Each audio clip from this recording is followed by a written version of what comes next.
So we're on the draw with a decent hand that we're going to keep.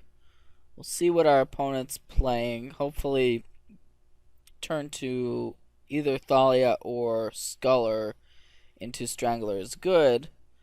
Although with our opponent cracking an Aaron Mesa here, we're definitely... This hand is not great on the draw against Burn, but not too many hands are. But it looks like it's Death Shadow.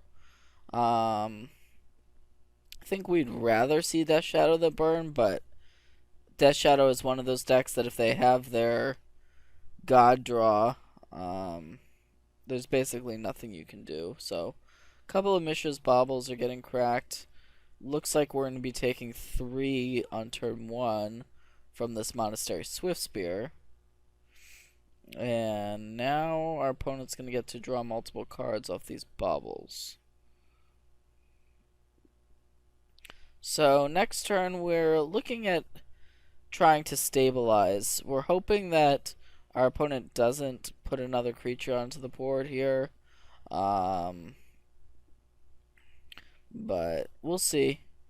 Something like a Death Shadow would be bad news, but it looks like our opponent's going low on life, so at this point you never really know what's going to happen. But looks like a Thoughtseize, so Thoughtseize could grab one of our 2-drops. I could also see arguments for taking the Strangler. I think I would say our opponent's best bet is probably to go for this Tidehollow Sculler because it enables our Strangler and is a good 2-mana play. Although it just depends what's in our opponent's hand. The Thought Knot we're actually pretty far away from being able to cast at this point, so it looks like our opponent agrees with that analysis and is going to take Sculler, and it looks like we're going to take 2, although it could be more. Maybe a Mutagenic Growth, maybe a Become Immense. Okay, a Become Immense makes sense, so that's going to bring the life totals to 8 apiece. Although, interestingly enough, since our opponent delved away those cards, now we can process one of the delve cards and strangle away our opponent's creature. So this Thoughtseize can now take the Wasteland Strangler, which is what I would expect, and that is what's going to happen. And I don't think we really want to chump with this Thalia. That just doesn't seem good to save 2 damage. So the draw here is Godless Shrine, which is an interesting draw step.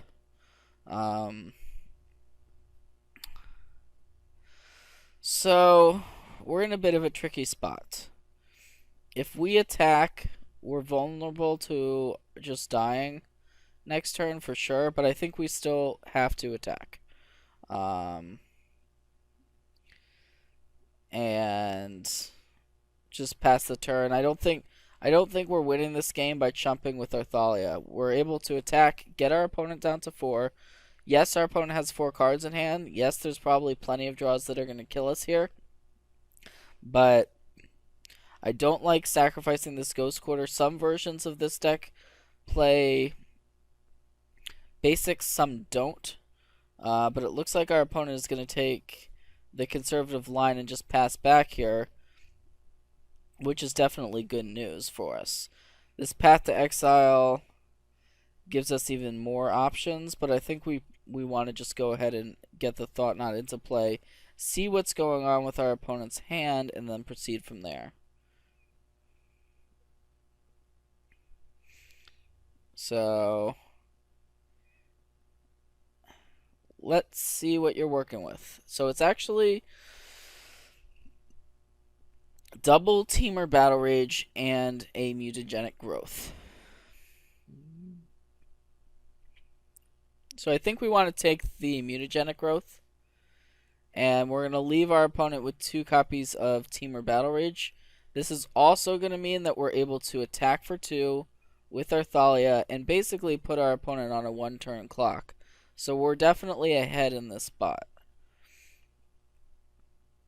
If our opponent attacks here, I think we pretty much have to block just because our opponent could have drawn a copy of Become Immense.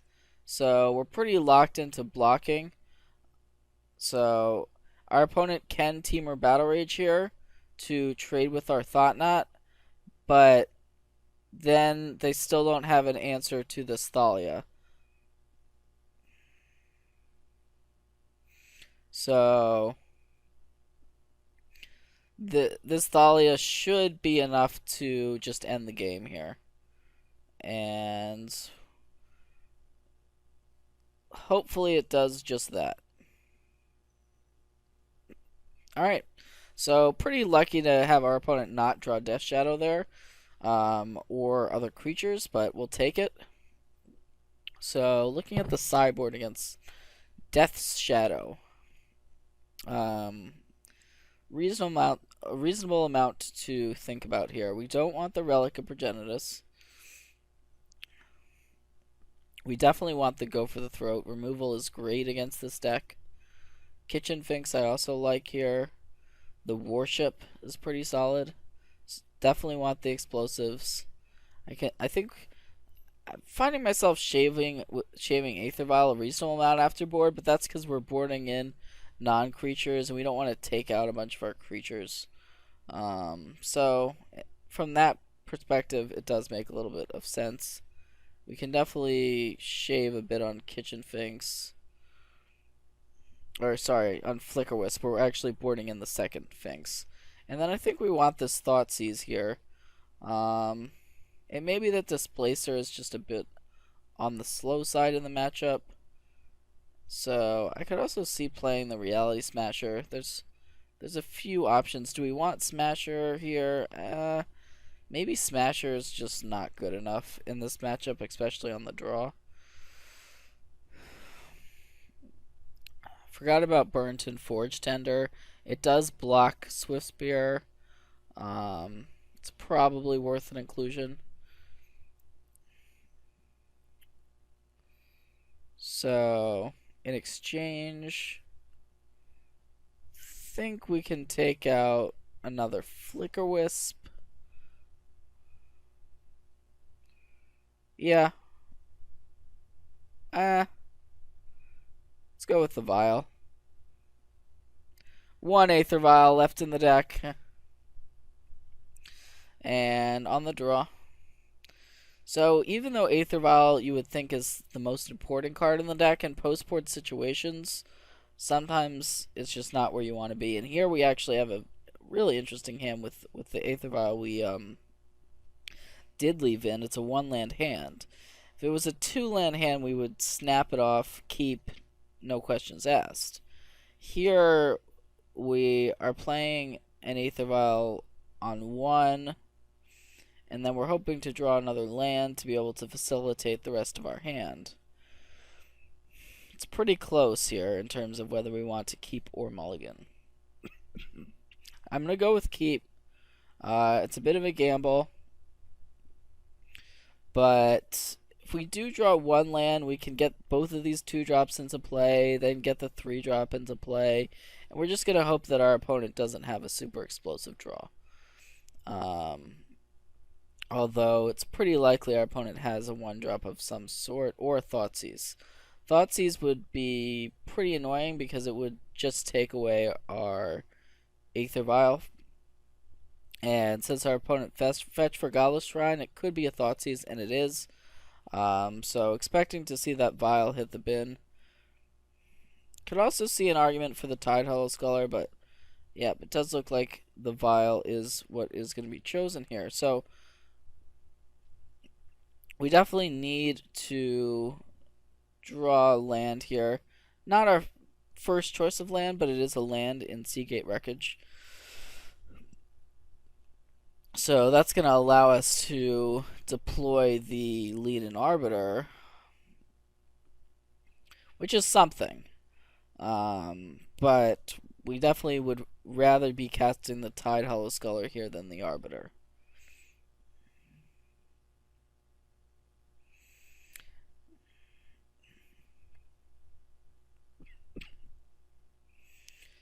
Alright, Burnt and Forge Tender wasn't really the card we wanted to draw. So there is our Leonin Arbiter. And we've got this Worship in our hand that we're just pretty far away from here. Our opponent could... This Death Shadow is just going to get super big, and it could just kill us.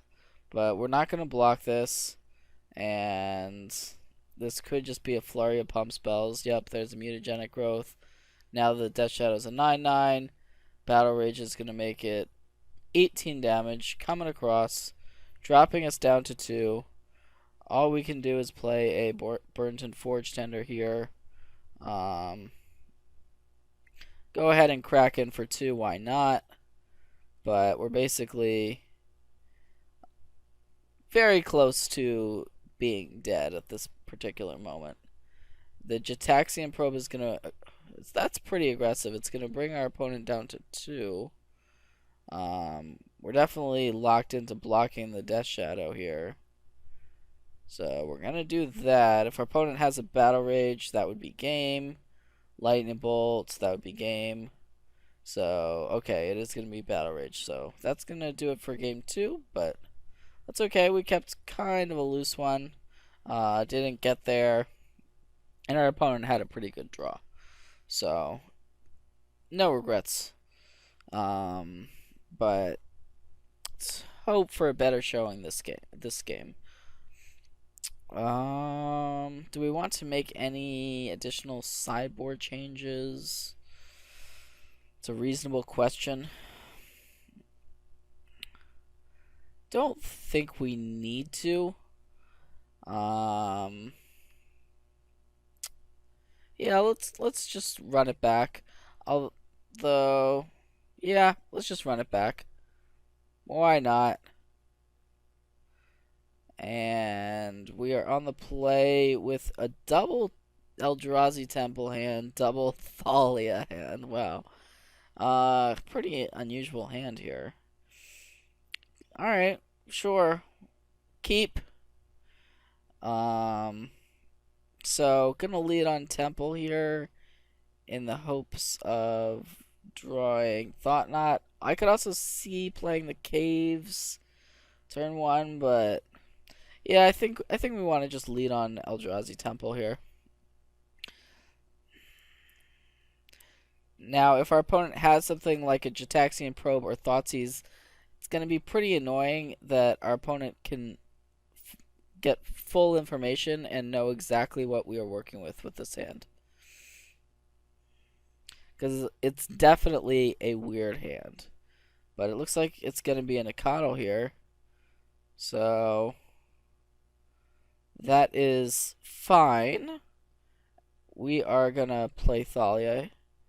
And we'll see. We'll see what happens here.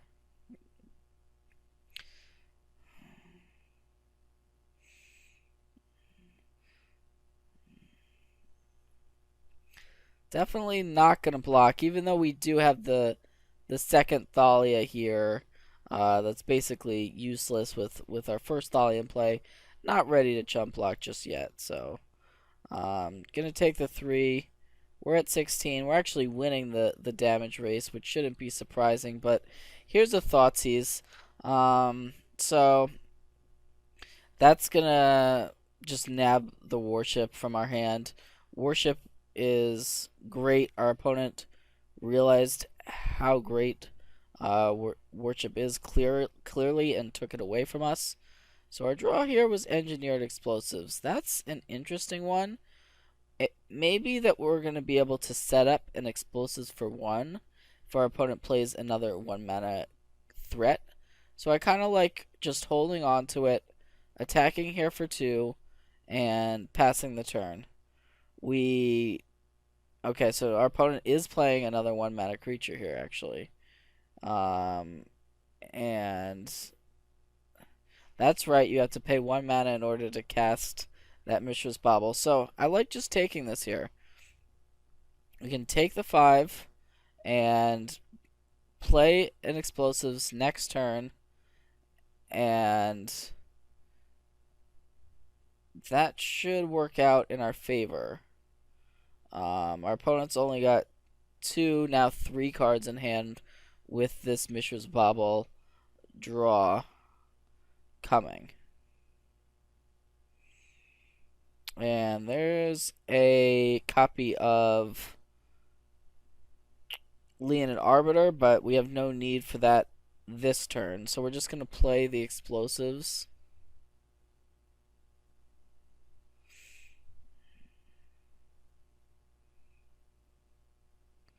So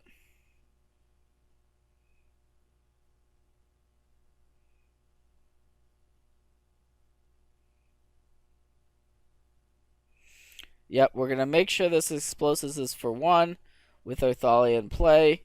That works out.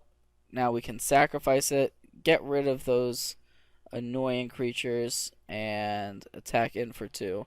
Although now, maybe we should have waited till our opponent's turn to sacrifice it, just in case of a Swift Spear, but in any case, it's going to be a Death Shadow, so we would have made that exact same play.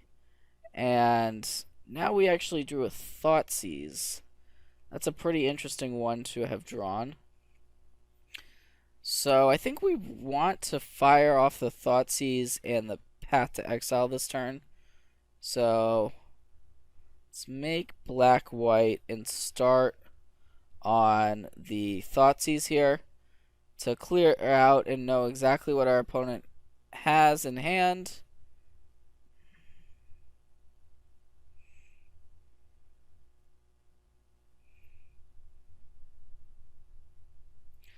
So it looks like just a Temur Battle Rage. So we're going to be able to take that. Now we can Path to Exile away the Death Shadow, and we have the only creature on the board. And we're definitely favored in this spot. So looks like our opponent's actually going to go ahead and aggressively fetch. So this Thalia is now a 2-turn clock. We're going to be able to play this Leonin Arbiter on our next turn. Here's a Swift Spear, so yep, our opponent's pretty much got no choice but to go ahead and make this attack. And we can oblige by attacking our opponent back for 2. And simply playing our Leonin Arbiter here. And basically our opponent needs to draw a creature. If our opponent's best draw here, I believe, would be something like Death Shadow. Nacatl is also pretty good. Nacatl's pretty good here. So we've got a bit of a decision here, having just drawn Thalia, Heretic Cathar. But I think we do want to just hit the red zone. And our opponent is going to have to basically chump away with the Swift Spear, and then they can eat one of our creatures. It looks like it's going to be the Thalia, which we would actually prefer. We like this block better than the other block that our opponent had available to them. And so now we're going to play our other Thalia and pass. So our opponent's pretty much in a rough spot here. There's not too many cards. This Hooting Mandrills is not going to be enough because it comes into play tapped. And we're just going to be able to cruise in here for the win. We don't really even need to play this Wasteland Strangler. So, yep, just going to make this attack, and that's going to do it.